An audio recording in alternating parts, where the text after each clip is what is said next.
దహించు అగ్ని, పరిశుద్ధాత్మ హస్త నిక్షేపణ పండుగలు జూలై 8, 9, 10, 11 తేదీలలో ప్రతిరోజు ఉదయం 10 గంటల నుండి ప్రారంభించబడును. ముఖ్య ప్రసంగికులు పాస్టర్ జైశీలన్ గారు, చెన్నై. దైవజనులు ప్రవచనాత్మక వాక్యంలో, అభిషేకంలో, ఆరాధనలో నడిపించెదరు. డాక్టర్ థామస్ గారు, డాక్టర్ శివ థామస్ గారు, దహించు అగ్ని మినిస్ట్రీస్, రాజమహేంద్రవరం.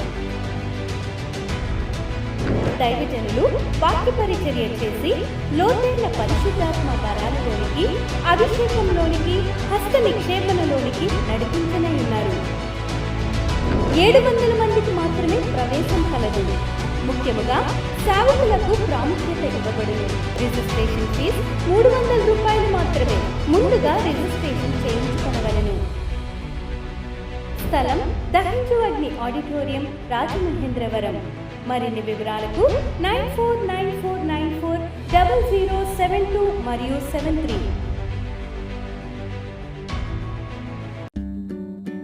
ఇది కుటుంబ ఆశీర్వాద కూడిక. ఇక్కడ మేము మా కుటుంబాలను కట్టుకున్నాం. మరి మీరు? అయితే ప్రతి శుక్రవారం రాజమహేంద్రవరంలో జరిగే ఈ కుటుంబ ఆశీర్వాద కూడికలో పాల్గొనండి. ఈ కూడిక జరుగు స్థలం దహించు అగ్ని ఆడిటోరియం, నటరాజ్ థియేటర్, రాజమహేంద్రవరం. సికింద్రాబాద్ లో దహించు అగ్ని అద్భుత అసాధారణ కూడిక ప్రతి శనివారం సాయంత్రం 5 గంటల నుండి ప్రారంభించబడును. స్థలం SPG church ground, alpha hotel వెనుక, సికింద్రాబాద్. మరిన్ని వివరాలకు 9494940074 మరియు 75.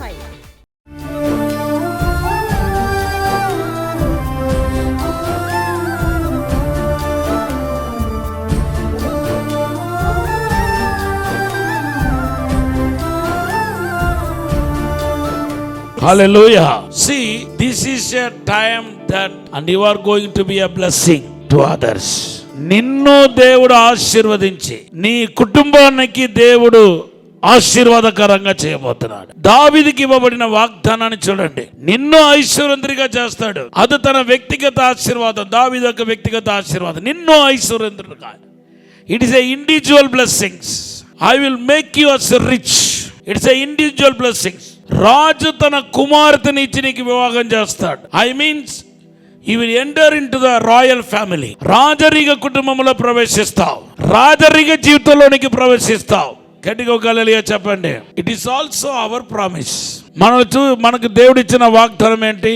యేసు రక్తంలో కడగబడిన మనందరికి దేవుడు ఇచ్చిన వాగ్దానం ఏంటి?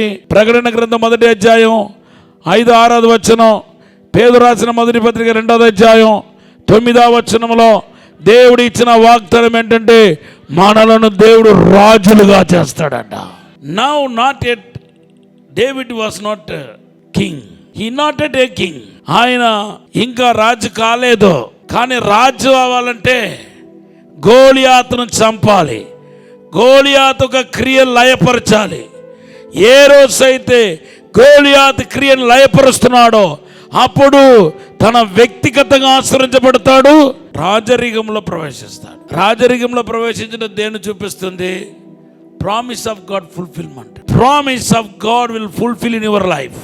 You have to listen the God's counsel. నువ్వు దేవుని యొక్క వాగ్దానం శ్రద్ధగా వినాలి. దేవుని యొక్క వాగ్దానం ఇది ఒక్కటే కాదు, చాలా వాగ్దానాలు ఉన్నాయి. ఇవి నీ జీవితంలో నెరవేర్చబడాలంటే, వాగ్దానాలన్నీ నెరవేర్చబడాలంటే నువ్వు ఏం చేయాలంటే, మొదటిగా నీకు ఇవ్వబడిన అసైన్మెంట్ ఏంటంటే గోలియాతు క్రియలను లయపరచాలి. నా బిడ్డనిచ్చి నీకు వివాహం చేస్తానని రాజు అయిన సౌలు చెప్పటం యొక్క ఆంతర్యం ఏంటంటే, దాని యొక్క స్పిరిచువల్ మీనింగ్ ఏంటంటే, దేవుని యొక్క వాగ్దానం నెరవేర్చటమే దాని యొక్క 2వ భాగం యొక్క అర్థం. మనల్ని దేవుడు రాజులుగా చేస్తున్నాడు. యేసు రక్తంలో కడగబడిన మనం అందరూ రాజులుగా చేస్తున్నాడు. ఈ వాగ్దానం నెరవేరాలంటే మనము కూడా దావీదులాగా గోలియాతు ఒక క్రియను లయపరిచేవారుగా ఉండాలి. నేను ఆశ్రయించబడ్డాను, నేను అభిషేకించబడ్డాను, నాకు దేవుడు ప్రవచన వరం ఇచ్చాడు, నన్ను ఐశ్వర్యంతుడిగా చేస్తాడని నీ స్టోరీని ముగించుకున్నావంటే దాని అర్థం పద్ధతి ఏమీ లేదు. నీ తండ్రి ఇంటికి ఆశీర్వాదం అవ్వాలి. You have to blessing to your own family, own country, own village, your own family. నీ సొంత కుటుంబానికి, నీ సొంత ఇంటికి, నీ పుట్టింటికి నువ్వు ఆశీర్వాదం అవ్వాలి. నీ గ్రామానికి నువ్వు ఆశీర్వాదం అవ్వాలి. నీ దేశానికి నువ్వు ఆశీర్వాదం అవ్వాలి. గోలియాతును లయపరిచేవాడికి 3 వాగ్దానాలు చేశాడు. మొదటి వాగ్దానం యొక్క అర్థం ఏంటంటే I will make you rich. It talks about your individual blessings. నీ వ్యక్తిగత ఆశీర్వాదం, నీకు నీవే ఆశీర్వాదం అవటం. You must blessing to you, your self. నీకు నీవే మొదటిగా ఆశీర్వాదం అవ్వాలి. నీ లైఫ్ నీకే ఆశీర్వాదం అవ్వాలి. నీ స్థితిగతులు మార్చే వాగ్దానం అది. నీ యొక్క స్థితిగతులు మార్చే వాగ్దానం అది. నీ యొక్క ప్రవక్తను, నీ యొక్క లైఫ్ స్టైల్ మార్చే వాగ్దానం. రెండోది ఏమన్నానంటే ప్రామిస్. మనల్ని రాజులుగా చేస్తాడని ప్రభు ఎప్పుడో వాగ్దానం చేస్తాడు. ఆ వాగ్దానం నెరవేర్చడం. రెండోది ఒక నా కుమార్తెనిచ్చి నీకు వివాహం చేస్తాననే మాటకు అర్థం ఏంటంటే fulfilment of the prophecy, fulfilment of the promises. వాగ్దాన నెరవేర్పు, ప్రవచన నెరవేర్పు. మూడోది వాగ్దానం, సౌలు చేసిన మూడోది వాగ్దానం, నీ తండ్రి ఇంటిన వారిని ఈ దేశంలో స్వతంత్రులుగా చేస్తానని చెప్పటం. దాని ఒక అర్థం ఏంటంటే, దాంట్లో ఉన్న అర్థం ఏంటంటే మూడవదిగా you are blessing to others. ఇతరులకు నువ్వు ఆశీర్వాదకరంగా ఉంటావు. ఈ 3 వాగ్దాన నెరవేర్పుకు, మొదటిగా ఇండివిజువల్ బ్లెస్సింగ్స్, రెండోది వాగ్దాన నెరవేర్పు, మూడోది అంటే ఇతరులకు ఆశీర్వాదకరంగా ఉండటం. ఈ 3 నీ జీవితంలో నెరవేర్చబడటానికి దేవుడు నీ ముందు పెట్టే కండిషన్ ఏంటంటే be ready to destroy the work of Goliath. Goliath యొక్క క్రియలను లయపరచగలిగితే, గోలియాత్ యొక్క క్రియలు అనగా సాతాను యొక్క క్రియ లయపరచగలిగితే, ఈవిల్ చెడును లయపరచగలిగితే, హల్లెలూయా, శాపనాతమైన ఆ గోలియాత్ జీవితాన్ని సంపూర్ణంగా లయపరచగలిగితే ఈ 3 వాగ్దానాలు నెరవేర్చబడతాయి. ఈ 3 విశేషమైన ప్రవచన మాటలు నెరవేర్చబడతాయి. దానికి మీరు ఏం చేయాలి? మొదటి సామెల గ్రంథం 17వ అధ్యాయం 38, 39 వచనాలు చదవండి. పిమ్మట సౌలు తన యుద్ధ వస్త్రములను దావీదుకు ధరింపచేసి రాగి శిరస్త్రాణమొకటి అతనికి కట్టి యుద్ధ కవచము తొడిగించెను. ఈ సామాగ్రి దావీదునకు వాడుక లేదు గనుక తాను తొడిగిన వాటిపైన కత్తి కట్టుకొని వెళ్ళ కలిగినది లేనిది చూచుకున్న తర్వాత దావీదు, ఇవి నాకు వాడుక లేవదు, వీటితో నేను వెళ్ళలేనని సౌలుతో చెప్పి వాటిని తీసివేసి తన కర్ర చేత పట్టుకుని హల్లెలూయా. This is what you have to do it. First Samuel chapter 17 verse 38-39. He reject Saul's weapons. He reject Saul's garments of war. యుద్ధ వస్త్రాన్ని ఒకవైపు పక్కన పడేస్తున్నాడు, సౌలుకు ఆయుధాలను పక్కన పెడుతున్నాడు, తన చేతికర్రతో ముందుకెళ్తున్నాడు. ఇదే మీరు చేయాలి. ఈ వాక్యంలో నా ఆంతర్యం ఏంటి? Why David rejected the king's garments and weapons. ఎందుకు రాజుగారి యొక్క వస్త్రాన్ని, ఆయన ముఖ్యంగా ఆయన ఆయుధాలను వదిలేశాడు? ఇదే ఒక పెద్ద డ్రాబ్యాక్. దేవుడు నామానికి స్తోత్రం చెప్పండి. ఒక ముఖ్యమంత్రి గారు పిలిపించి సన్మానిస్తానంటూ తన వస్తువులు మీకు ఇస్తే ఎవరు వద్దంటారు చెప్పండి? కానీ దావీదు వద్దన్నాడు. ఇదే ఆయన విజయానికి రహస్యమైంది.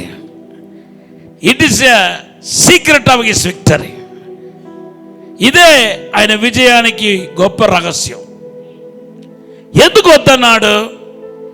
ఈ విషయం మీరు తెలుసుకోవాలంటే మొదటి సామెల గ్రంథం 13:5 చదవండి. 13:5. ఫిలిస్తీయులు, read it. First Samuel chapter 13:5. ఫిలిస్తీయులు ఇశ్రాయేలులతో యుద్ధము చేయుటకై 30,000 రథములను 6,000 గుర్రపు రౌతులను సముద్రపు ధర నుండి ఇసుక రేణువులంతా విస్తారమైన జన సమూహమును సమకూర్చుకొని వచ్చిరి. వీరు బయలుదేరి బేతేవేను తూర్పు దిక్కున మిక్మషులో దిగిరి. ఇజ్రాయిలీలు దిగులు పడుచు వచ్చి తాము ఇరుకులోనున్నట్టు తెలుసుకుని గుహలలోనూ పొదల్లోనూ మెట్టలలోనూ ఉన్నత స్థలముల్లోనూ కూపములోనూ దాగిరి. కొందరు హెబ్రీయులు యోర్దాను నది దాటి గాదు దేశమునకు గిలాతునకు వెళ్ళిపోయిరి గాని సౌలును ఇంకను గిల్గాలులోనే ఉండెను. జనులందరూ భయపడుచు అతన్ని వెంబడించిరి. హల్లెలూయా. ఫిలిస్తీయులు యుద్ధం చేసినప్పుడు ఏం చేస్తారంటే, ఈ బ్లాక్ స్మిత్ ఆయుధాలు తయారు చేసేవారు. ఇజ్రాయెల్ దేశంలో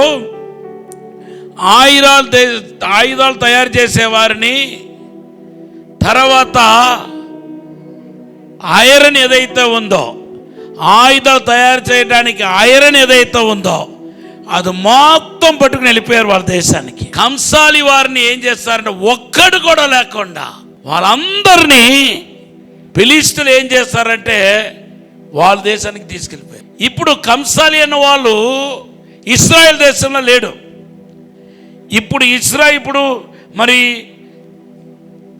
సౌలుకు ఆయుధాలు ఎక్కడ నుంచి వచ్చాయి?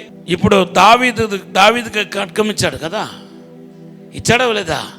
తన ఖడ్గాన్ని ఇచ్చాడు, ఇంకా తన ఆయుధాలు ఇచ్చాడు. ఇవన్నీ ఎక్కడ నుంచి వచ్చింది? ఆనాటి నుండి ఇశ్రాయేలు ప్రజలకు కావాల్సిన ఆయుధాలన్నీ ఎక్కడెళ్ళి కొనుక్కొని రావాల్సి వచ్చిందంటే ఫిలిస్తీయుల దగ్గరికి వెళ్ళి కొనుక్కొని రావాల్సి వచ్చింది.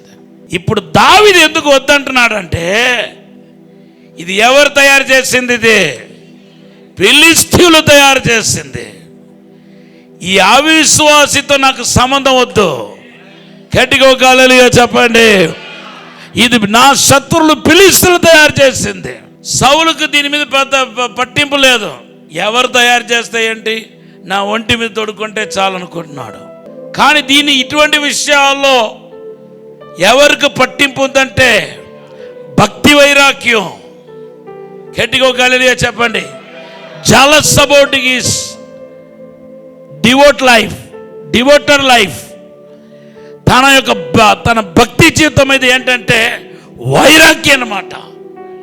ఈ భక్తి వైరాగ్యం ఏం చేసిందంటే, వన్స్ అది పరిశుద్ధాత్మ దేవుడు జ్ఞాపకం చేయగానే ఈ ఆయుధాలు ఎక్కడ నుంచి వచ్చింది? ఇది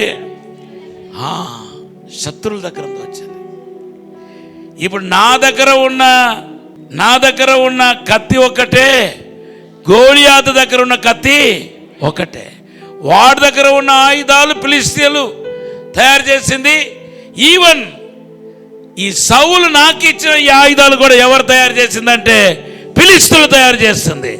కాబట్టి దీనితో నాకు సంబంధం ఉండకూడదు, కాబట్టి దీనితో నాకు పొత్తు లేదు అంటూ ఒక ప్రతిష్టతో ముందుకు వెళ్ళాడు. అదే ఆయనకు విజయానికి కారణమైంది. మొదటి కొరింథీ పత్రికలో రాయబడి ఉంది, విశ్వాసికి అవిశ్వాసికి సాంగత్యం లేదు, పొత్తు లేదు. గట్టిగా హల్లెలూయా చెప్పండి. ఏ కారణం చేత అవిశ్వాసులతో మనం ఏం చేయకూడదంటే సంబంధాలు పెట్టుకోకూడదు. ఎంత నష్టమైనా పర్వాలా, మన ప్రభు కోసం నేను అవిశ్వాసులతో, ఆత్మ లేని వాళ్ళతో, అభిషేకం లేని వాళ్ళతో, రక్షణ లేని వాళ్ళతో, విగ్రహారాధికులతో నేను పెట్టుకోనని తీర్మానం చేస్తే అదే నీ యొక్క ఆశీర్వాదానికి కారణమవుతాయి. కొట్టండి గట్టిగా చెప్పండి హల్లెలూయా. 2 కొరింథీ పత్రిక 6వ అధ్యాయం 14 నుండి 18 వచనాలు చదవండి. అక్కడ విశ్వాసికి అవిశ్వాసికి పొత్తు లేదని రాయబడి ఉంది. కష్టమే, ఈ తీర్మానం చేయడం కష్టమే. కానీ మనం పొత్తు పెట్టుకోకూడదు. గట్టిగా హల్లెలూయా చెప్పండి. ఒక దేవుని బిడ్డగా ఉంటూ ప్రతిష్ఠ చేయబడి మారు మనసు పొందిన తర్వాత, బాప్టిజం తీసుకున్న తర్వాత నువ్వు ఏం చేయకూడదంటే అవిశ్వాసంతో పొత్తు పెట్టుకోకూడదు. ఈరోజు మీ పిల్లలకి లేని సంబంధమా చెప్పండి? దేవుని బిడ్డలు లేరా? మీ బిడ్డలకు సాటి అయిన సహాయం ఈ యొక్క ప్రపంచంలో దేవుడు తీసుకొచ్చి ఇవ్వడా? గట్టిగా హల్లెలూయా చెప్పండి.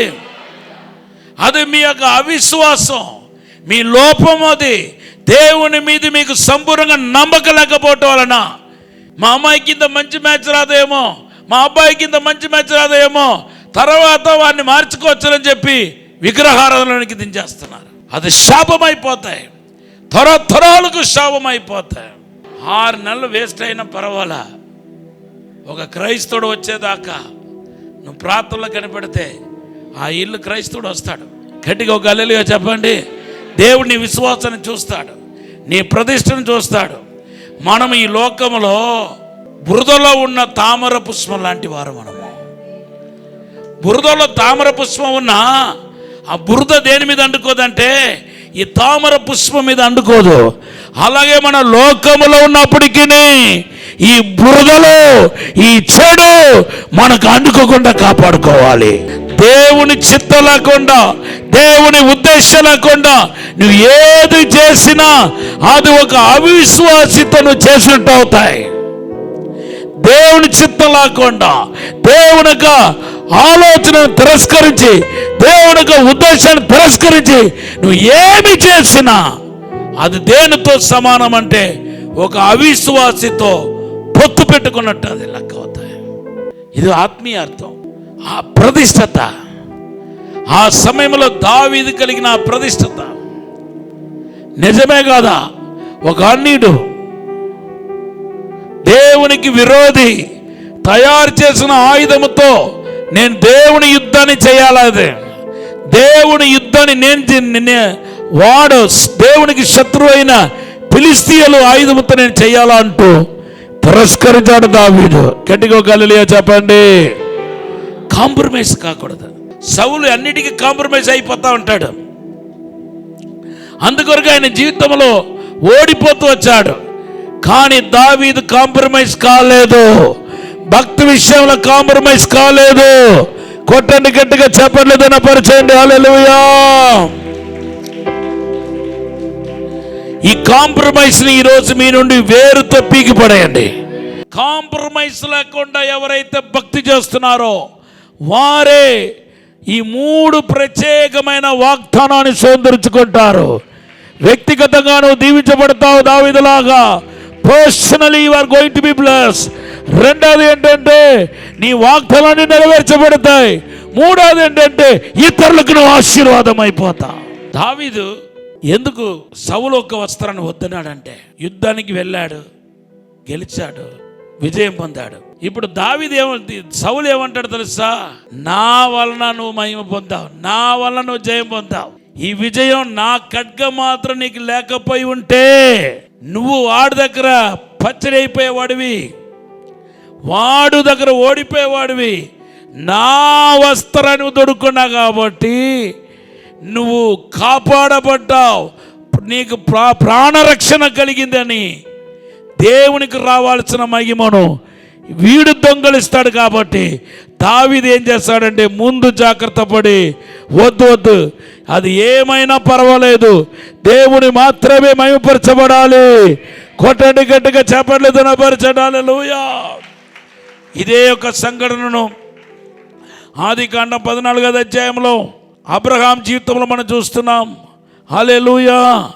సోదొమ కుమార రాజపక్షంగా యుద్ధం చేసి వాళ్ళందరినీ విడిపించి ఆస్తిపాస్తులని వెనక తీసుకుని వచ్చినప్పుడు ఆ సోదొమ రాజు అంటున్నాడు, అయ్యా మీరు ఎంతో గొప్ప యుద్ధం చేసి ప్రయాసపడి మా జనులను విడిపించారు, అయితే నా ఐశ్వర్యమంతా నువ్వు తీసుకో, నా జనులు మాత్రం విడుదల చేసే అంటున్నాడు. అబ్రహాం ఏమంటాడు తెలుసా? నీ ఐశ్వర్యం వద్దు, నీ జనాలు వద్దు, నాకు తీసుకెళ్ళిపో. యుద్ధం నేనే చేస్తాను, నేనే ప్రయాసపడ్డాను, కానీ నాకు జనులు వద్దు, నీ ఐశ్వర్యం కూడా వద్దు. ఎందుకు అంటున్నాడు? అప్పుడు ఏమంటున్నాడంటే, హల్లెలూయా, నన్ను దేవుడు రేపు ఆశీర్వదించినప్పుడు నేనే, నా ద్వారా నేను ఆశీర్వదించబడ్డ ఆ రోజు నీకు నేను ఐశ్వర్యం ఇచ్చాను కాబట్టి ఈరోజు నువ్వు గొప్పవాడవుతావు, గొప్పవాడయ్యావని నువ్వు చెప్పకుండా ఉండే నిమిత్తము ఒక పోగును కూడా నేను ఏం చేయనంటే ముట్టుకోను అంటున్నాడు. నీ పోగును కూడా ఒకటి ముట్టుకోను. ఆదికాండం 14వ అధ్యాయం 21, 22 చదవండి త్వరగా. ఈ వాక్యం చదివి మనం ప్రార్థన చేయబోతున్నాం. సదోమ రాజు మనుష్యుల్ని నాకు ఇచ్చి ఆస్తిని నీవే తీసుకోమని అబ్రహాముతో చెప్పగా, అబ్రహాం, నేనే అబ్రహామును ధనవంతునిగా చేసి తినని నీవు చెప్పకుండానట్లు ఒక్క నూలు పోగైనను చెప్పుల వారైనను నీ వాటిలో ఏదైనను తీసుకొనని ఆకాశమునకును భూమికి నీ సృష్టికర్తయను సర్వోన్నతుడైన దేవుడునైన యెహోవా ఎదుట నా చెయ్యెత్తి ప్రమాణం చేసి ఉన్నాను. అయితే ఈ పడుచువారు భుజించిన తప్ప. హల్లెలూయా. దేవుని బిడ్డలారా, రేపు నన్ను దేవుడు ఐశ్వర్యవంతుడిగా చేస్తున్నప్పుడు నా వలన నువ్వు ఐశ్వర్యవంతుడయ్యావని నువ్వు చెప్పకుండా ఉండటానికి కనీసం నువ్వు ఇచ్చే ఒక పోగును కూడా నేను ముట్టుకోను. నీ వస్తువు, చిన్న వస్తువు కూడా ముట్టుకోను. నా దేవునికి రావాల్సిన మహిమ నా దేవుడికే చెందాలి. ఎందుకు సౌలు వస్త్రాన్ని తిరస్కరించాడంటే, తన దేవుని పైన ఆధారపడుతున్న వ్యక్తి అని ఈ లోకానికి తెలియాలి. నేను మనుషులపైన ఆధారపడను. నా విజయం దేవుని ద్వారా వస్తాయి, నా ప్రభు ద్వారా వస్తాయి. నేను విజయం దేవుని ద్వారా పొందుకుంటాను. హల్లెలూయా. విజయం నా ప్రభు ద్వారా వస్తాయి. Thank you. నాకు సహాయం దేవుని నుండి వస్తాయి అనేది లోకానికి తెలియాలనే ఉద్దేశంతో నేను కొండల తట్టు చూచుచున్నాను. నాకు సహాయం ఎక్కడి నుండి వచ్చను? హల్లెలూయా. యెహోవా దేవుని నుండే కదా. హల్లెలూయా. మనుషులపైన ఆధారపడుతున్నాడు శాపగ్రస్తుడు. ఇర్మియా గ్రంథం 10:5 రాయబడి ఉంది.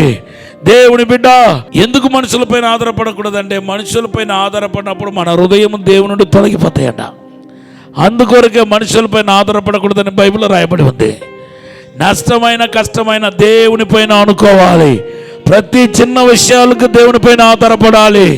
ప్రతి పెద్ద విషయాలకి దేవునిపైన ఆధారపడాలి. కొంతమంది పెద్ద విషయాలకు దేవునిపైన ఆధారపడతారు, చిన్న విషయాలు వాళ్ళకు వాళ్ళే చేసుకుని పోతారు. కొంతమంది చిన్న చిన్న విషయాలకు దేవునిపైన ఆధారపడతారు, పెద్ద ఇష్యూ వచ్చినప్పుడేమో వాళ్ళకి వాళ్ళే చేసుకుని వెళ్ళిపోతారు. రెండు తప్పే. మనము చిన్న విషయాలకి దేవునిపైన ఆధారపడాలి, పెద్ద విషయాలకు కూడా దేవునిపైన ఆధారపడాలి. అలా ఆధారపడితే నువ్వు ఆశీర్వదించబడతావు. తర్వాత దేవుని బిడ్డ ఇతరులకు నువ్వు ఆశీర్వాదం అవుతావు. గట్టిగా హల్లెలూయా చెప్పండి. హల్లెలూయా. ఇతరులకు నువ్వు ఆశీర్వాదం అవుతావు, నీ కుటుంబానికి ఆశీర్వాదం అవుతావు. మూడవదిగా నీ వాగ్దానాలన్నీ నెరవేర్చబడతాయి, ప్రామిస్ అన్నీ నెరవేర్చబడతాయి. నిన్ను రాజులుగా చేస్తుంటే రాజులుగా చేస్తాడు.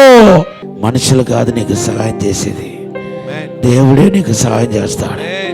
దేవుడే హెచ్చిస్తాడు, దేవుడే నీకు మేలు చేస్తాడు, దేవుడే వర్ధలు చేస్తాడు, దేవుడే నీకు శక్తి ఇస్తాడు. నీ కుటుంబంలో నీ పిల్లల విషయంలో పూర్తి పూజని దేవుడే తీసుకోబోతున్నాడు. దేవుని వల్లనే నువ్వు దీవించబడతావు, దేవుని వల్లనే నువ్వు మేలు పొందుకోబోతున్నావు. చిన్న ప్రార్థన చేస్తాను.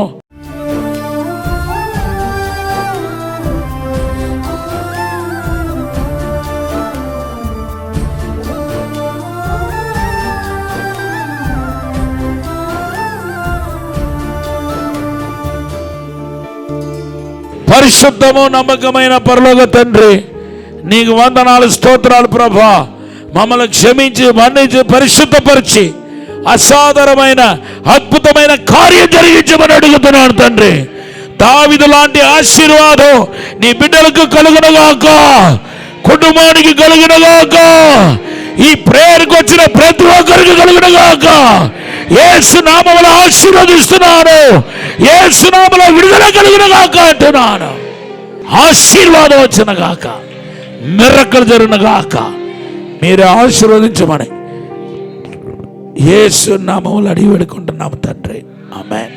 రాజమహేంద్రవరంలో దహించు అగ్ని, పరిశుద్ధాత్మ హస్త నిక్షేపణ పండుగలు జూలై 8, 9, 10, 11 తేదీలలో ప్రతిరోజు ఉదయం 10 గంటల నుండి ప్రారంభించబడును. ముఖ్య ప్రసంగికులు పాస్టర్ జైశీలన్ గారు, చెన్నై. దైవజనులు ప్రవచనాత్మక వాక్యంలో, అభిషేకంలో, ఆరాధనలో నడిపించగలరు. డాక్టర్ థామస్ గారు, డాక్టర్ శివ థామస్ గారు, దహించువగ్ని మినిస్ట్రీస్, రాజమహేంద్రవరం. దైవజనులు వాక్య పరిచర్య చేసి లోతైన పరిశుద్ధాత్మ వరాలలోనికి, అభిషేకంలోనికి, హస్త నిక్షేపణలోనికి నడిపించనే ఉన్నారు. 700 మందికి మాత్రమే ప్రవేశం కలదు. ముఖ్యముగా సేవకులకు ప్రాముఖ్యత ఇవ్వబడును. రిజిస్ట్రేషన్ ఫీజు 300 రూపాయలు మాత్రమే. ముందుగా రిజిస్ట్రేషన్ చేయించుకొనవలెను. స్థలం దహించు అగ్ని ఆడిటోరియం, రాజమహేంద్రవరం. మరిన్ని వివరాలకు 9494940072 మరియు 73.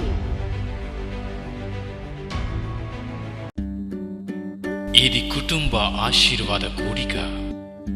ఇక్కడ మేము మా కుటుంబాలను కట్టుకున్నాం. మరి మీరు? అయితే ప్రతి శుక్రవారం రాజమహేంద్రవరంలో జరిగే ఈ కుటుంబ ఆశీర్వాద కూడికలో పాల్గొనండి. ఈ కూడిక జరుగు స్థలం దహించు అగ్ని ఆడిటోరియం, నటరాజ్ థియేటర్, రాజమహేంద్రవరం. సికింద్రాబాద్లో దహించు అగ్ని అద్భుత అసాధారణ కూడిక ప్రతి శనివారం సాయంత్రం 5 గంటల నుండి ప్రారంభించబడును. స్థలం SPG church ground, alpha hotel వెనుక, సికింద్రాబాద్. మరిన్ని వివరాలకు 9494940074 మరియు 75.